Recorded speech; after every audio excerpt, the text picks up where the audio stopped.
صفحہ نمبر 233 نومہ پارہ سورۃ الانفال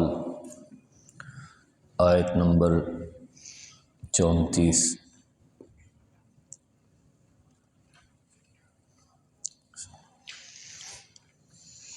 نحمدہ ونصلی ونسلم علی رسولہ الکریم، اما بعد فاعوذ باللہ من الشیطان الرجیم، بسم اللہ الرحمن الرحیم۔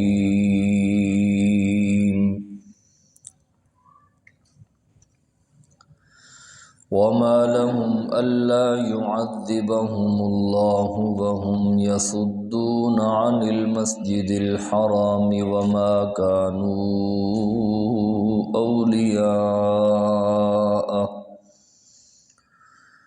إن أولياؤه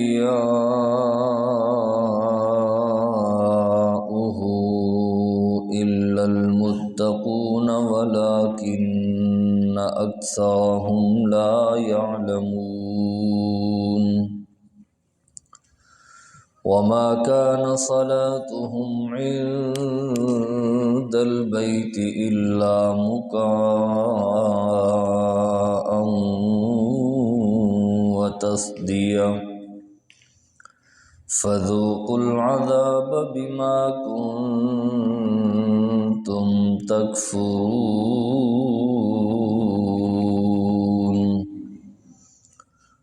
اللهم صل على محمد وعلى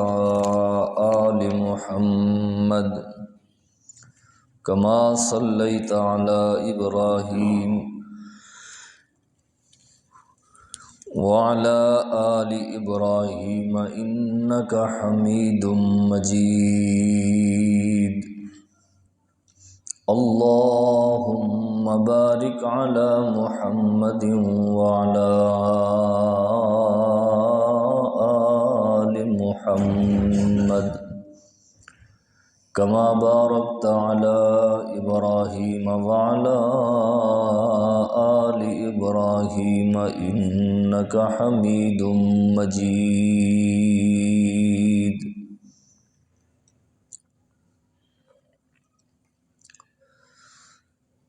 ترجمہ: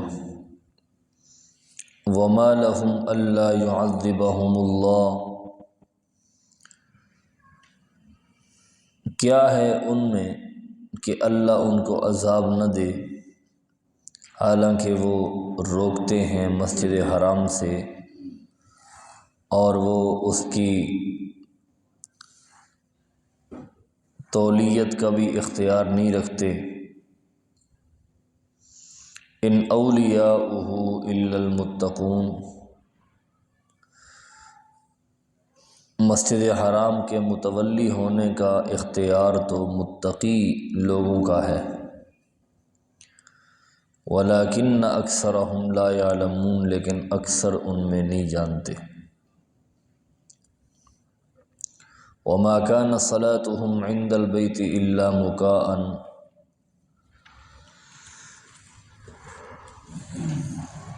اور ان کا اپنا حال یہ ہے کہ ان کی نمازیں وہ محض بیت اللہ کے پاس سیٹیاں بجانا اور تالیاں بجانا ہے۔ فذوقوا العذاب بما کنتم تکفرون، پس چکھو تم عذاب بسبب ان کاموں کے جن کا تم انکار کرتے ہو، کفر کرتے ہو۔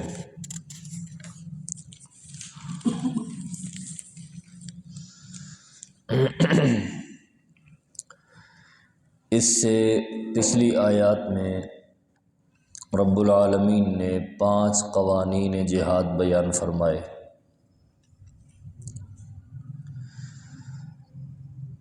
میدان جنگ سے بھاگنا نہیں، اللہ اور اس کے رسول کی اطاعت کرنی ہے۔ جب اللہ کا حکم آ جائے جہاد کا اور رسول اللہ تمہیں جہاد کے لیے بلائیں تو اس وقت فوراً جہاد کے لیے نکل پڑو۔ اللہ اور اس کے رسول سے خیانت نہ کرو اور اپنے اندر تقوی پیدا کرو یہ 5 قوانین جب ان پر تمہارا عمل ہو جائے گا، ان پر مضبوطی سے جم جاؤ گے، ڈٹ جاؤ گے، تو اللہ تمہیں فتح بھی عطا کرے گا، تمہیں گناہوں سے بھی دور کرے گا اور تمہارے گناہوں کو معاف بھی کر دے گا۔ پھر اس کے بعد رب العالمین نے کافروں کا حال بیان فرمایا اور پیارے پیغمبر صلی اللہ علیہ وسلم کی مختصر سے ہجرت کا تذکرہ فرمایا کہ رب العالمین نے پیارے پیغمبر صلی اللہ علیہ وسلم کو ہجرت والی رات ان کافروں سے، مشرکوں سے کیسے بچایا۔ ایک طرف تو وہ لوگ تھے جنہوں نے نبی علیہ السلام کے قتل کی سازشیں کی، اور دوسری طرف اللہ کی ذات کہ اللہ نے ان کی تدبیروں کو کس طرح ناکام اور نامراد کیا اور اپنی تدبیر کو غالب کیا، کہ انہی کے درمیان سے اللہ نے اپنے پیغمبر کو گزارا اور بالکل ٹھیک ٹھاک گزارا، اور وہ اپنی آنکھیں ملتے رہ گئے،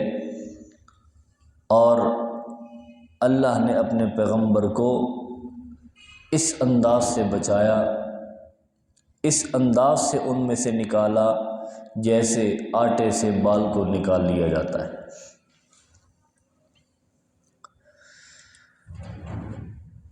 پھر رب العالمین نے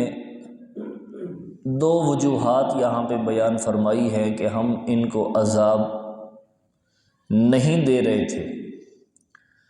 ان کو عذاب میں مبتلا نہیں کر رہے تھے۔ ایک وجہ تو یہ تھی کہ آپ مکہ میں ان کے اندر موجود رہے، تو آپ کی موجودگی کی وجہ سے ہم نے ان کو ہلاک نہیں کیا، ان کے اوپر عذاب نہیں ڈالا، لیکن انہوں نے آپ کے قتل کے منصوبے بنائے اور آپ کو یہاں سے ہجرت پر مجبور کیا، وطن چھوڑنے پر مجبور کیا، تو یہ سبب بھی انہوں نے خود اپنا ضائع کیا، اپنے آپ کو عذاب کا مستحق بنایا۔ اگر آپ ان میں رہتے تو ہم ان کے اوپر عذاب نہ ڈالتے۔ وَمَا كَانَ اللَّهُ لِيُعَذِّبَهُمْ وَأَنْتَ فِيهِمْ، اللہ ان کو عذاب نہ دیتا، آپ ان میں موجود ہوتے تو اللہ ان کو عذاب نہ دیتا۔ تو یہ سبب تو انہوں نے خود اپنے ہاتھوں سے گنوا دیا، خراب کر دیا، کہ انہوں نے اپنے آپ کو اپنے علاقے سے، اپنے وطن سے نکلنے پر مجبور کر دیا۔ جب آپ وہاں سے نکل گئے تو پھر ان پر عذاب نہ ڈالنے کی کوئی وجہ باقی نہیں رہی۔ اور دوسری وجہ ان کی عذاب کے اندر گرفتار نہ کرنے کی یہ تھی کہ یہ بیت اللہ کا طواف کرتے ہوئے اگرچہ ان کا عقیدہ توحید پر نہیں تھا، لیکن پھر بھی استغفار کرتے تھے، اللہ سے معافیاں مانگتے تھے۔ قتل و غارت کو تو وہ گناہ سمجھتے تھے، زنا کو تو وہ گناہ سمجھتے ہی تھے، باقی جو برائیاں کرتے تھے ان کو وہ گناہ سمجھتے تھے، تو ان برائیوں کی وجہ سے وہ استغفار بھی کرتے رہتے تھے اپنے طواف میں، اور اس کے علاوہ بھی۔ تو جب وہ مکہ سے نکل کر بدر میں آ گئے آپ سے جنگ کرنے کے لیے، تو وہ وجہ بھی ختم ہو گئی، خود مکہ سے نکل آئے، اور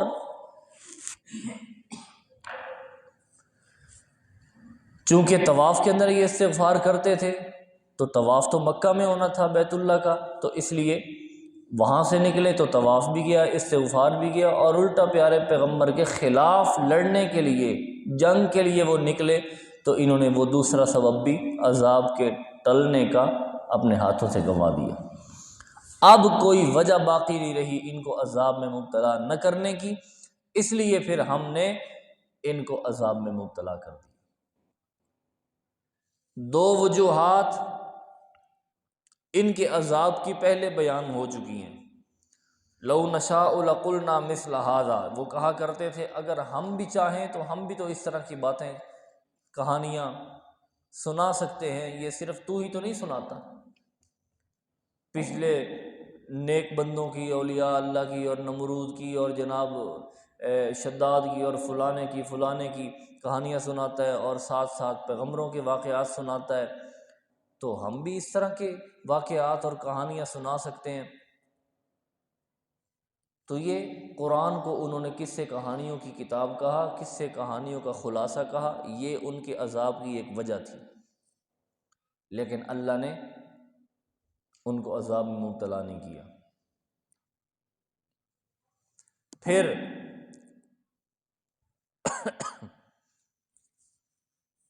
پھر انہوں نے کہا اللہم ان کان ھذا ھو الحق من عندک فامطر علینا حجارۃ من السماء، اے اللہ اگر یہ پیغمبر اور یہ تیرا دین اسلام سچا ہے نا تو ہمارے اوپر پتھروں کی بارش برسا، یا ہمارے اوپر کوئی عذاب نازل کر۔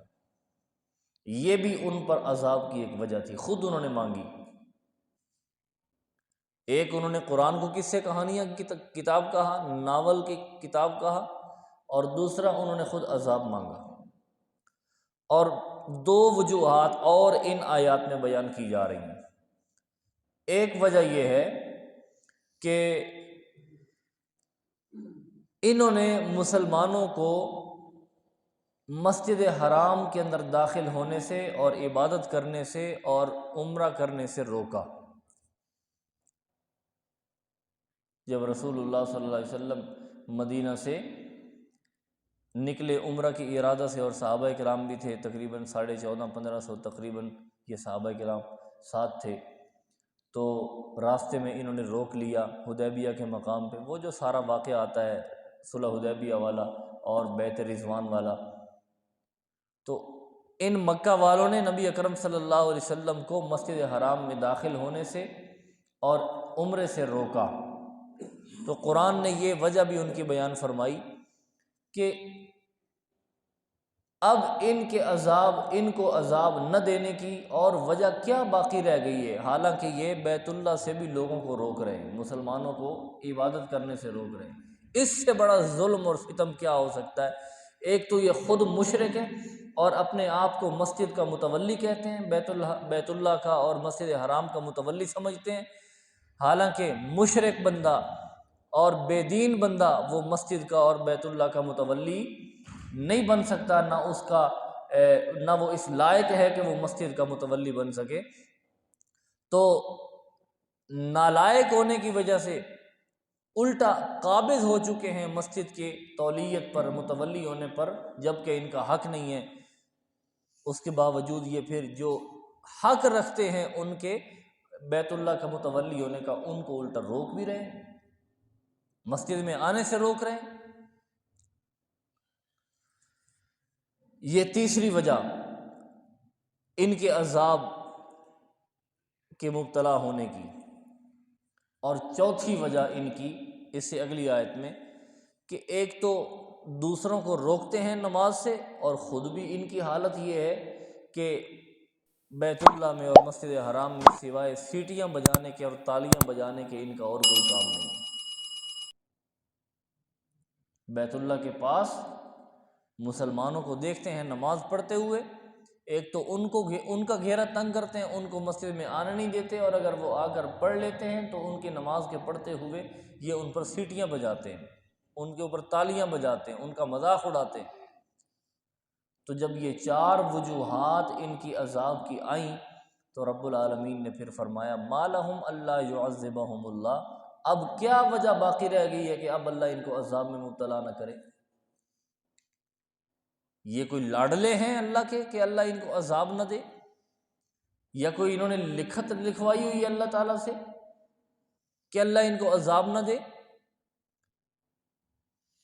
اتنے اسباب انہوں نے اپنے اوپر سزا کے اکٹھے کر لیے ہیں، عذاب میں مبتلا ہونے کے اکٹھے کر لیے ہیں، کہ اب ان کا عذاب میں مبتلا ہونا حق بنتا ہے۔ تو پھر رب العالمین نے ان کو غزوہ بدر کے اندر بھی یہ مختلف، اور اس کے علاوہ اور بھی فتح مکہ کے موقع پر اور مختلف معاملات میں پھر اللہ نے ان کو سزائیں دی۔ اور قرآن مجید میں رب العالمین نے فرمایا من اظلم ممن منع مساجد اللہ، اس شخص سے بڑا ظالم کون ہے جو مسجد سے روکتا ہے، جو لوگوں کو اللہ کے گھر سے روکتا ہے۔ ان یذکر فیہ اسمہ وسعی فی خرابہا، مسجد کو ویران کرنے میں اور مسجد کو برباد کرنے میں وہ کوشش میں لگا ہوا ہے، اور اللہ کا ذکر ہونے سے، اللہ کی عبادت ہونے سے، دین کا درس اور قرآن کا درس ہونے سے لوگوں کو روکتا ہے، اس شخص سے بڑا ظالم کون ہے؟ یہاں پہ مفسرین اکرام لکھتے ہیں، اور مفتی محمد شفیع صاحب رحمہ اللہ تعالی نے بھی لکھا ہے کہ ایسے بندے کو مسجد کا متولی نہیں بنانا چاہیے جو بے دین قسم کا آدمی ہے، صرف اس کے مال و دولت کو دیکھ کر، اس کے فنڈ اور اس کے چندے کو دیکھ کر اس کو مسجد کا متولی بنا دیا جائے، اس کا دین سے، نماز سے، اذکار سے، قرآن سے کوئی تعلق نہ ہو، اور اس کو علماء پر وہ نگران بنا دیا جائے، جو بھی عالم آئے اب وہ داڑھی منڈا اور بے دین آدمی اس سے کہے ہاں جی مولوی صاحب تسی ذرا سانو ٹیسٹ دیو، تسی کہیں دی تقریر کر دیو تے کہیں نماز پڑھاندے ہو، تواڈی آواز کیویں دی، تواڈا بیان تے تواڈا درس کیویں دا، اے ہن مولویاں نو علماء نو چیک کرن والے لوگ نے۔ تو ایسے لوگوں کو، ایسے بے دینوں کو مسجد کا متولی نہیں بنانا چاہیے، اور پھر جب ایسے بے دین لوگ علماء پر مسلط ہوتے ہیں تو پھر دین کا جنازہ نہیں نکلنا تو اور کیا ہونا ہے۔ جب ان کے مزاج کے خلاف بات ہوئی، چلو جی مولوی صاحب ہن تسی چھٹی کرو، ہاں جی مولوی صاحب نے 2-4 ہزار 5 ہزار تنخواہ کا مطالبہ کر دیتا، اے ہن مولوی جڑا نا نخریاں تے آ گیا، اے ہن مولوی اپنا تعلق بنا گیا، اینوں ہن ٹائم زیادہ ہو گیا، اینوں ہن کڈو ایتھوں، ایدیاں جڑاں مضبوط ہو رہی ہیں نے، اینوں ہن سائڈ تے لاؤ، اے ساڈے جوڑاں وچ بہ رہا۔ اللہ اکبر، یہ صورتحال، کیونکہ جس بندے کا اپنا دین سے کوئی تعلق نہیں ہے، نہ نمازی ہے، نہ قرآن کا پتہ ہے، نہ سنت کا پتہ ہے، نہ نبی صلی اللہ علیہ وسلم کی سیرت کا پتہ ہے، وہ مسجد کا نظام کیسے چلا سکتا ہے؟ مسجد تو یوں سمجھو کہ ایک اسلام کا قلعہ ہے، اور اسلام کا قلعہ وہی مضبوط رکھ سکتا ہے جو اس میں مہارت رکھنے والا ہو، دین کا مکمل پابند ہو، وہ اس قلعے کو مضبوط رکھ سکتا ہے، اور وہ علماء ہی ہے۔ مساجد اور مدارس کا نظام علماء بہترین انداز میں چلا سکتے ہیں، یہ ان کا حق ہے کہ ان کو اختیارات مساجد اور مدارس میں ان کے پاس ہوں، تاکہ وہ اپنے بہترین انداز سے ان اداروں کا نظام چلا سکیں۔ اگر یہ نظام دنیا داروں کے ہاتھ میں آتا ہے تو پھر دین نہیں رہے گا، چونکہ عالم دین جو سچا متبع سنت آدمی ہے، عالم ہے، جس نے کوئی رعایت نہیں کرنی، صحیح دین بیان کرنا ہے، اس نے قرآن و سنت کے مطابق اس نے واز کرنا ہے، تو پھر لوگوں کی دل آزاری تو ہونی ہے نا۔ جن لوگوں نے اب داڑھی سنت مؤکدہ ہے، واجب کے درجے میں، تو اگر وہ داڑھی کے بارے میں بات کرے گا اور اس کے مطلب کاٹنے والے یا مڈانے والوں کے اوپر جو وعیدیں آئی ہیں وہ بیان کرے گا، ہاں آج مولوی نے ساڈے خلاف تقریر کی تھی، یہ جرت کیویں ہوئی؟ اگر ان کے گھر میں شرعی پردہ نہیں ہے، عالم دین نے تو بیان کرنا ہے، اس نے تو یہ بدلانا ہے کہ وہ بندہ دیوس ہے، وہ بندہ دیوس ہے۔ نبی علیہ السلام نے اس کو دیوس کہا ہے کہ جس کے گھر میں پردہ نہیں ہے، جس کی بہن، بیٹی، ماں، باقی بیوی وہ بغیر حجاب کے، بغیر پردے کے گھر سے باہر نکلتی ہیں، نبی صلی اللہ علیہ وسلم نے فرمایا ایسا آدمی بغیرت ہے، بغیرت ہے، دیوس ہے، جس میں کسی قسم کی غیرت نہیں ہے۔ اس کے سامنے اس کی عزت کو لوگ آنکھیں پھاڑ پھاڑ کے دیکھ رہے ہیں، اور وہ بڑی عزت کے ساتھ چل رہا ہے، میں اپنی بیوی بچوں کو ساتھ لے کے چل رہا ہوں۔ تو جب ایسی باتیں علماء حق نے کرنی ہے تو اس نے کہنا ہے مولوی ساڈے اتے ہٹ کی تھی، تو پھر اس کو تکلیف ہوگی، وہ پریشان ہوگا، اور جب یہ سارے معاملات کھڑے ہوں گے تو مولوی کی چھٹی کراؤ۔ تو قرآن نے ہمیں بتلایا وما کانوا اولیاء، وہ تو اپنے آپ کو مسجد کا متولی سمجھتے ہیں، ان اولیاءہ الا المتقون، مگر مسجد کا متولی اور تولیت کا حق وہ متقی لوگوں کو ہے۔ مسجد کا متولی بننے کا، مسجد کے انتظامیہ بننے کا حق کس کو ہے؟ متقی لوگوں کو۔ جو متقی ہوں گے وہ مسجد کے متولی بن سکتے ہیں۔ اللہ تبارک و تعالی ہمارے اس معاشرے کے اندر، ہمارے ملک کے اندر اور ہمارے مسلمانوں کے اندر بھی ان کے اندر یہ صفات پیدا فرما دے۔ تو یہ 4 وجوہات رب العالمین نے بیان فرما کے پھر فرمایا کہ یہ عذاب کے مستحق ہو چکے ہیں، اس لیے پھر رب العالمین نے ان کے اوپر مختلف اوقات میں عذاب نازل کیے، مختلف جنگوں میں ان کا قلع قمع فرمایا، اور فرمایا فذوقوا العذاب بما کنتم تکفرون، اب چکھو نا عذاب، ذرا چکھو عذاب کے مزے لو اب، کیوں؟ بما کنتم تکفرون، تم اللہ کی توحید کے منکر تھے، اللہ کے احکام کا انکار کیا ہے،